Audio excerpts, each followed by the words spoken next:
Selamat datang di channel cerita pukul 00. Sebelum mendengarkan kisah ceritanya, alangkah baiknya jangan lupa subscribe dan aktifkan lonceng notifikasinya agar kalian tidak ketinggalan dengan kisah cerita lainnya. Terima kasih. Oke, langsung saja kita ke ceritanya. Kembali lagi bersamaku di channel cerita pukul 00. Kali ini aku akan menceritakan kisah cerita nyata yang diambil dari kbm.id yang berjudul "Pindahkan Makam Kami dengan Layak". Untuk sumber cerita sudah aku sertakan di kolom deskripsi. Di sini aku akan menceritakan pengalaman uwakku. Sebut saja namanya Uwak Titin. Dia merupakan saudara jauh mamaku. Rumah Uwak Titin berjarak 300 meter dari rumah mama di kampung. Hubungan mama dan Uwak Titin bisa dibilang cukup akrab, karena baik Uwak Titin maupun mama sering berkunjung ke rumah satu sama lain, sekedar untuk mengobrol atau bantu-membantu jika ada acara masak-memasak di rumah. Sore itu, mama kedatangan Pak Mansur yang sengaja berkunjung ke rumah. Beliau memesan makanan untuk pengajian tahlilan 40 hari sepeninggalan istrinya yang meninggal di Bonggolo. Jarak dari kampung 30 menit jika naik motor. Awalnya mama ragu untuk mau mengorder karena mamaku tak terbiasa naik motor dan juga kurang tahu daerah Bonggolo. Oh iya, sedikit penjelasan pekerjaan mamaku. Mamaku adalah penyedia catering di desaku dan usaha mamaku sedang cukup terkenal. Ambil saja list orderan itu, biar nanti si Akang atau Zulkarnain yang antarin ke kampung Bagolo, ucap Uwak Titin yang kebetulan sedang berkunjung ke rumah, yang mendengar percakapan mama dan Pak Mansur barusan. Apa nggak ngerepotin Je? Saya minta tolong Kang Karnain saja buat antarin pesanan Pak Mansur. Tangan mama masih ragu. Nggak lah, Is, kamu ini udah sama kayak siapa saja, timpal Uwak Titin. Akhirnya mama menerima orderan itu untuk lusa depan.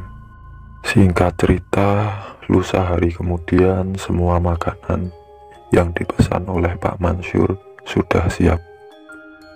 Mama langsung menelpon Uwak Titin, dan tak lama nampak Uwak Zulkarnain mengendarai motor metik sambil membonceng Uwak Titin. "Cel, ini banyak sekali loh makanannya. Apa bisa Akang bawa sendiri di motor? Soalnya takut pada tumpah," ucap menunjuk 6 jinjingan plastik hitam berisi kotak nasi. Kalau gitu nggak apa-apa. Aku ikut bapaknya aja ke tempat Pak Mansur. Biar saya pegangin beberapa makanannya di belakang supaya nggak tumpah, ucap Uwak Titin. Akhirnya Uwak Titin dan Uwak Zulkarnain ini mengantarkan makanan catering itu sekitar pukul 5 sore menuju kampung Bagolo. Mereka sampai ke desa Bagolo sekitar pukul setengah 6 sore. Pak Mansur mengajak Uwak Zulkarnain dan Uwak Titin masuk ke dalam rumah untuk ikut acara tahlilan setelah maghrib.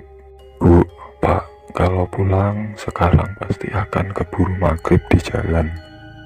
Mendingan pulang nanti aja sehabis ba'da maghrib. Akan ada acara tahlilan istriku."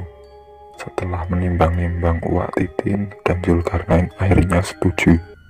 Suara adzan pun maghrib tak lama berkumandang. Uwak Zul dan Uwak Titin serta Pak Mansur menunaikan sholat maghrib terlebih dahulu di rumah Pak Mansur, dan karena tiada enak sudah diundang dalam acara. Akhirnya mau tak mau mengikuti acara tahlilan tersebut untuk menghargai Pak Mansur. Selesai acara tahlilan, Uwak Titin sama Uwak Zul langsung pamit pulang karena anaknya Reza dan Lia sudah menunggu di rumah. Makasih Pak Zul dan Bu Titin sudah mengikuti 40 hari tahlilan istriku. Sama-sama Pak, kami permisi dulu. Oh iya Pak Zul, kalau nanti melewati jalan kampung Cikaraba ini udah gelap, saya takut Wak Titin seperti mempunyai firasat tidak enak atas perkataan Pak Mansur. Mereka pun berpamitan. Setelah berpamitan, mereka segera menuju motor untuk segera pulang kembali ke desa mereka. Selama perjalanan, Uwak Titin selalu memperingati Uwak Zul agar berhati-hati. Iya Bu, Bapak juga paham, soalnya di jalan itu sama sekali nggak ada penerangan jalan sama sekali.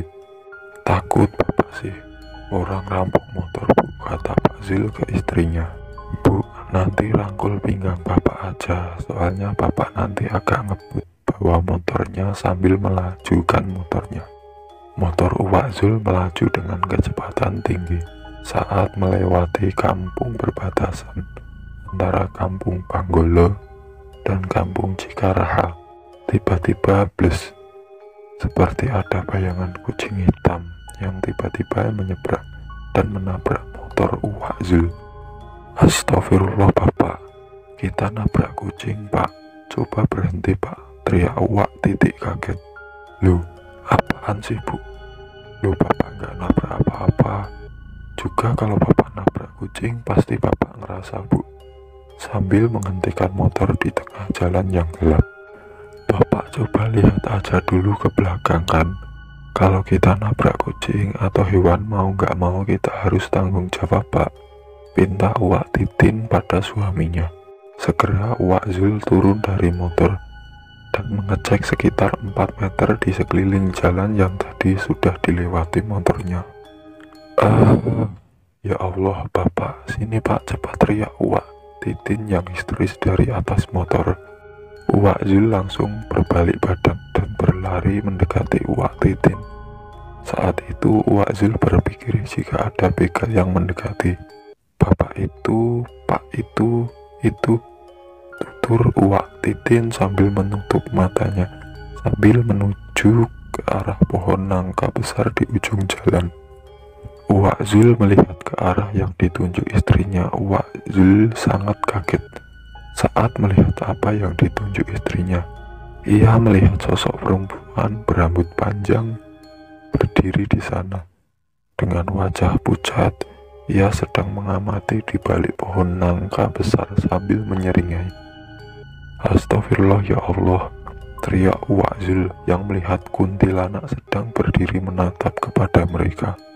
Tanpa menunggu lama, Uwak Zul segera naik ke motor dan langsung tancap gas, tapi motor nggak bisa berjalan dengan baik. Bahkan lampu motor mati dan pecah tiba-tiba.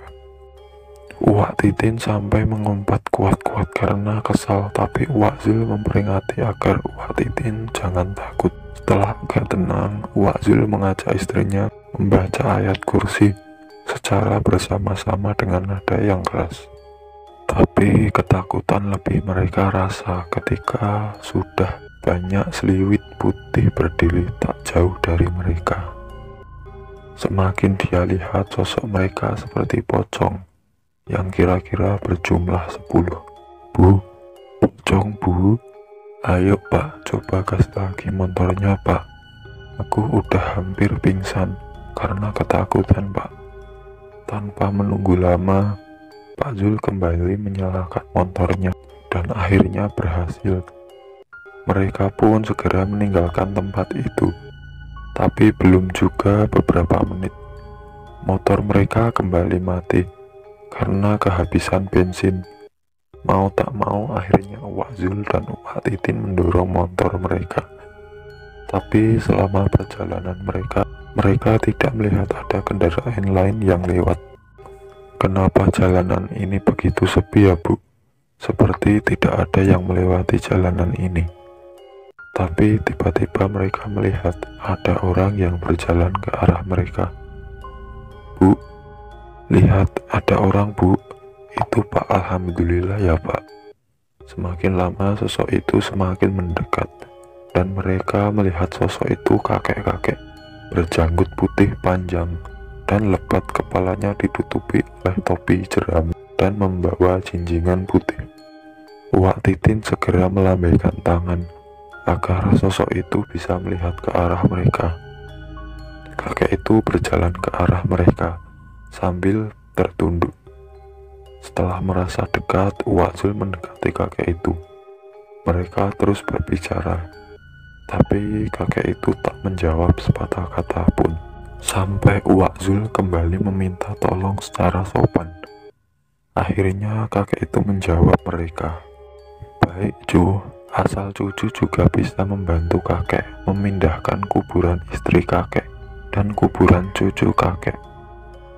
Sambil menunjukkan kepala ke dua orang tercintanya yang tadi dijinjingnya. Sontak Wak Zul dan Wak Titin langsung berlari ke arah motor dan mencoba menyalakan motor itu kembali. Dan akhirnya mereka langsung tancap gas. Tapi teror mengikuti mereka sampai ke rumah. "Tok, tok, Reza, Lia, cepat buka pintunya!" teriak Wak Zul dan Wak Titin bersamaan. Teriak pintu terbuka dan Lia yang berdiri di sana. Tanpa menunggu waktu lama, mereka segera masuk. "Nak, buatin bapak sama ibu teh ya Lia." Yang melihat kedua orang tuanya kayak orang ketakutan, tak banyak berbicara. Ia segera menuju dapur dan kembali membawa 2 gelas teh manis. "Ini Pak, Bu, silahkan diminum," kata Lia. Wak Titin mulai melemah karena efek syok melihat berbagai penampakan. Mulai berwudu dan mulai sholat isya. Saat Wak Titin sedang berwudu, dalam bak mandi terdengar suara bluk bluk. Setelah dicek kembali, Wak Titin melihat sosok kepala pocong di sana. Wak Titin berteriak dengan histeris. Mendengar suara istrinya, Wak Zul segera menghampiri Wak Titin. Tapi ketika Wak Zul sampai, Wak Titin sudah tergeletak di lantai kamar mandi karena pingsan. Wak Zul pun segera menggotong tubuh istrinya ke kamar. Mereka membalurkan tubuh istrinya dengan minyak kayu putih. Mereka melihat tubuh Wak Titin terguncang dengan hebat dan merancau tak jelas. Wak Zul pun menepuk pipi istrinya. Bu, istighfar." Perlahan-lahan mata Wak Titin terbuka, tapi tatapannya bukan seperti Wak Titin. "Kuburkan kami dengan layak, pindahkan makam kami dengan layak. Kami tidak rela makam kami kalian gusur." Setelah berkata demikian, Wak Titin kembali pingsan. Tak berselang lama, Wak Titin kembali sadar. Dia pun berunding dengan suaminya. Keesokan harinya, rumah Mama didatangi oleh Wak Zul, Wak Titin, dan Pak Ustadz. Mereka berencana untuk pergi ke perbatasan desa bersama para warga untuk memindahkan makam yang terkena gusur ke pemakaman umum agar arwah-arwah mereka tidak lagi mengganggu pengguna jalan yang lewat.